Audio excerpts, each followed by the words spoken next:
Hello everyone, मैं हूं आपका दोस्त अरविंद और स्वागत करता हूं हमारे यूट्यूब चैनल पे। आज हम लोग पढ़ेंगे संसद। कल भी हमने संसद पढ़ा था, जो वीडियो का पार्ट 1 था। अगर आपने अभी तक वो वीडियो नहीं देखा है तो प्लीज़ जाकर पार्ट 1 को देखें। पार्ट 1 में आपको ये पता चलेगा कि लोकसभा राज्यसभा में सीटों का बंटवारा कैसे हुआ। ठीक है, उसके बाद हम लोग देखते हैं आज संसद का ये पार्ट 2 है। इसमें हम देखेंगे कि हम लोग जानते हैं कि संसद में 3 सदस्य होते हैं, मुख्यतः 3 ही सदस्य होते हैं। एक होता है राज्यसभा, लोकसभा और राष्ट्रपति। लेकिन अगर सदन की बात किया जाए तो ये होता है द्विसदनीय व्यवस्था, मतलब इसमें आते हैं राज्यसभा और लोकसभा आते हैं। ये 2 सदन होते हैं संसद के। संसद का जो आर्टिकल होता है वो आर्टिकल है 79। उसी तरह से मैंने बताया था राज्यसभा का होता है 80 और लोकसभा का होता है 81। सरल करके एक ट्रिक बताया जो पार्ट 1 में आपको मिलेगा। आइए आप इसमें देखते हैं। इसमें जो राज्यसभा होता है उसको हम बोलते हैं उच्च सदन। क्या बोला जाता है? उच्च सदन। क्योंकि राज्यसभा जो होता है उच्च सदन होता है, इसलिए क्योंकि ये कभी भंग नहीं हो सकता। ठीक है, जबकि लोकसभा को बोलते हैं निम्न सदन। ठीक है, जो राज्यसभा होती है वो होते हैं अस्थायी सदन।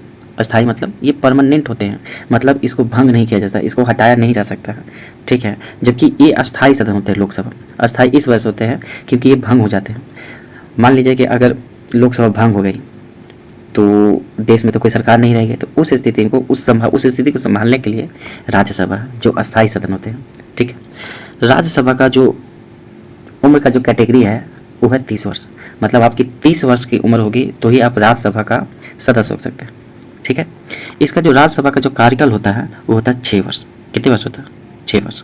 अब इसका चुनाव, राज्यसभा का चुनाव जो होता है वो अप्रत्यक्ष रूप से अनुपातिक प्रतिनिधित्व प्रणाली या एकल संक्रमणीय मत पद्धति होता है। इसका मतलब ये होता है कि राज्यसभा का जो चुनाव होता है वो अप्रत्यक्ष रूप से होता है। चाहे राज्यसभा हो, राष्ट्रपति हो या उपराष्ट्रपति है, इन सभी का चुनाव जो होता है अप्रत्यक्ष रूप से। एग्जाम में पूछता है कि किस पद्धति से, तो आपको आंसर लगाना होगा अनुपातिक प्रतिनिधित्व प्रणाली या एकल संक्रमणीय पद्धति द्वारा ये चुनाव होते हैं।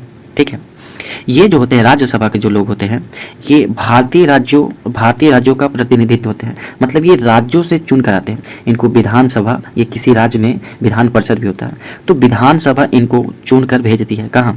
राज्यसभा में। ठीक है, देखिए ये ना राज्यसभा कभी भंग नहीं होते। क्यों? क्योंकि इसके 1/3 सदस्य प्रत्येक 2 वर्षों पर रिटायर होते रहते हैं, मतलब सेवानिवृत्त होते हैं। 1/3 लोग जो होते हैं 2 वर्ष में जाते रहते हैं और आते रहते हैं। ठीक है, तो ये कभी भंग होगा नहीं। उसके बाद हम लोग लोकसभा देखेंगे, तो लोकसभा को तो पता ही है, निम्न सदन कहते हैं। अस्थायी सदन होता है, मतलब ये अस्थायी होते हैं। वैसे भी अस्थायी इस वजह से भी होते हैं कि हर एक 5 साल पर इनका चुनाव होता है। ठीक है, इसलिए अस्थायी सदन है। इसकी जो उम्र होती है, मतलब लोकसभा के सदस्य कब बन सकते हैं? जब आपकी उम्र 25 साल की होगी। ठीक है, बस लोकसभा और राज्यसभा में एक ही योग्यता है कि भारत का नागरिक हो। अगर लोकसभा में आपका सदस्य बनना है तो 25 साल और राज्यसभा में बनना है तो 30 साल। कितने साल? 30 साल। ये ना कहीं कैटेगरी बहुत ही कम है। जिस तरह से अगर आप कम्पिटिटिव एग्जाम देते हैं तो आपको क्या फेस करना पड़ता है? पीटी, मेंस, इंटरव्यू, मेरिट, बहुत सारे प्रक्रिया से आपको गुजरना पड़ता है। इन लोगों को भी चाहिए कि पहले ये जनता के द्वारा चुने जाए। तो ये हो गया उनका पीटी। ठीक है, फिर वो एग्ज़ाम दे कि आप देश की किस तरह से देश को चला सकते हैं। एक उनका एग्ज़ाम हो एथिक्स का। ठीक है, पूछा जाए बाकायदे कि कैसे चलेगा। ठीक है, उसमें अगर वो पास हो जाएगा तो उनके लिए हो गया मेंस। तब उनको मेरिट बनाया जाए, तब इन नेताओं को पता चलेगा।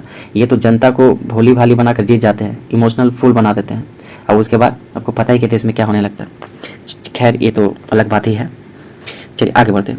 अगर देखेंगे लोकसभा में तो चुनाव जो होता है वो जनता द्वारा प्रत्यक्ष रूप से होता है। मतलब हम लोग लोकसभा सदस्य को चुन कर भेजते हैं। ठीक है, अपने संसदीय क्षेत्र से उसको चुन कर भेजा जाता है। इसलिए हम उसको कह सकते हैं कि राष्ट्र की जनता का प्रतिनिधि होता है। बिल्कुल सही बात है कि हर एक राज्य के जो जनता होती है वो उसको चुनकर भेजती है, तो राष्ट्र के जनता का प्रतिनिधि होता है। जबकि जो राज्यसभा के होते हैं वो किसके होते हैं? वो होते हैं भारतीय राज्यों का प्रतिनिधित्व करते हैं। ठीक है, ये जो होता है लोकप्रिय सदन होता है। लोकप्रिय इस वजह से होता है क्योंकि इसका चुनाव होता है। लोग अपने मन से या अपने जिसको चाहते हैं उन्हीं को बनाते हैं एमपी, मतलब कि लोकसभा का सदस्य। आज के लिए इतना ही रहने देते हैं, मिलते हैं नेक्स्ट वीडियो में। एक सूचना और है, कल से हम बीपीएससी का जो प्रीवियस ईयर जितना सारा मैथ है, ठीक है, और भी जो क्यूज़ हैं वो करवाने जा रहे हैं। तो प्लीज़ बढ़ चढ़कर हिस्सा लीजिए और हो सके तो वीडियो को लाइक, शेयर और सब्सक्राइब कर दीजिए। आज के लिए इतना ही, मिलते हैं अगले वीडियो में। तब तक के लिए